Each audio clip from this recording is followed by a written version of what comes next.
The whispering window. It was past midnight when Claire decided to finally close her bedroom window. A cool breeze drifted in, carrying with it the faint sound of whispers. At first, she thought it was just the wind curling through the trees outside. But as she leaned closer, she realized the whispers formed words. Her name.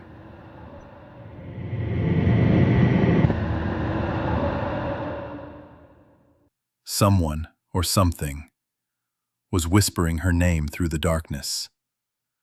Heart racing, she slammed the window shut and drew the curtains.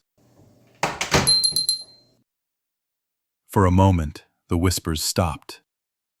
But then, a soft tapping began against the glass. She froze, too terrified to look. Gathering all her courage, she peeled back the curtain.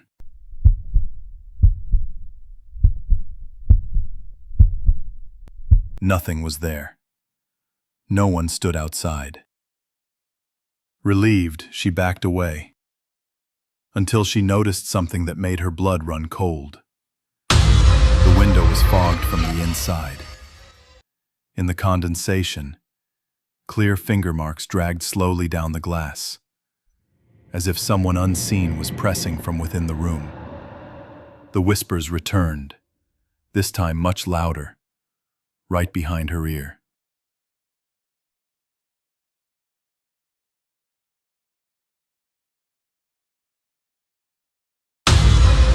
The man in the road. Driving home late one foggy night, Ethan's headlights caught a shadowy figure standing in the middle of the road. He slammed on the brakes, the tires screeching as the car skidded to a halt. But when he looked again, the figure was gone. Shaking, he continued driving.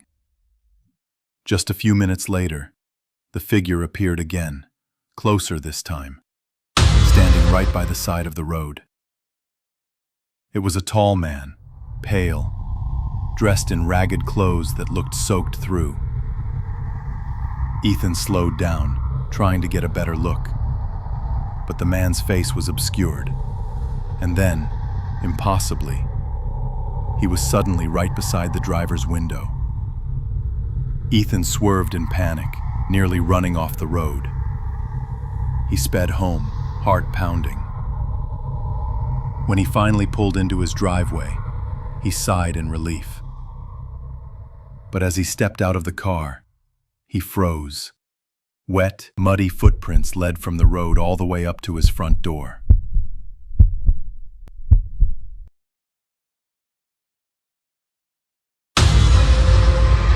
At a small countryside inn, Sarah was given a key to room 6. The owner seemed reluctant but said nothing.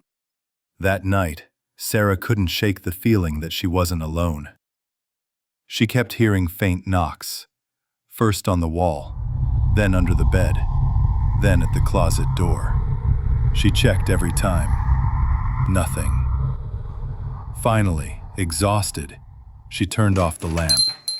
But in the blackness, she felt the mattress sink beside her as though someone had lain down. Her breath caught in her throat. She reached for the lamp, fumbling to turn it on. When the light flickered back on, the bed was empty. But on the pillow beside her, pressed into the fabric, was the imprint of a head. The next morning, shaken, she confronted the innkeeper. His face turned pale. "Room 6 has been locked for years," he whispered. "No one is supposed to sleep there. The last guest never left."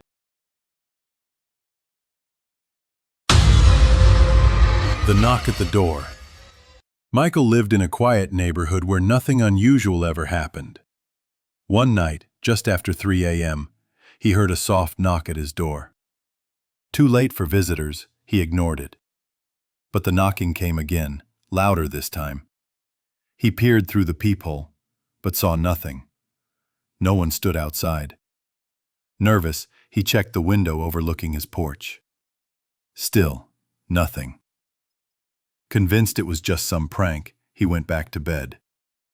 But the knocking began once more, relentless, echoing through the empty house. Then came the scratching.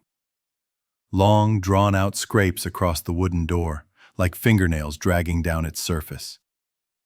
Gathering courage, Michael opened the door wide. His porch was empty. But in the distance, down the dark street, he saw it. A tall figure, its face completely covered by a pale, featureless mask. It stood motionless, staring. And then, slowly, it began to walk toward him.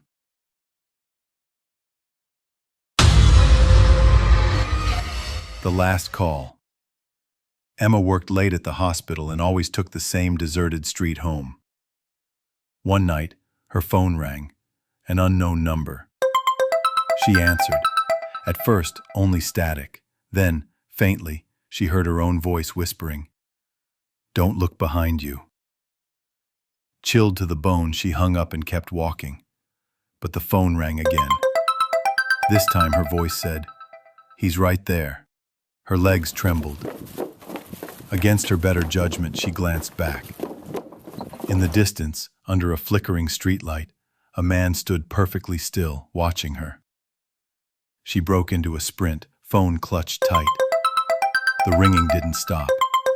Call after call, each one her own voice warning her.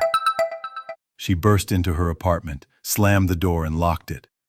Her phone rang one last time. She answered, hands shaking. The whisper was clearer now. "You shouldn't have looked." And then, from inside the darkened hallway of her apartment, she heard footsteps approaching.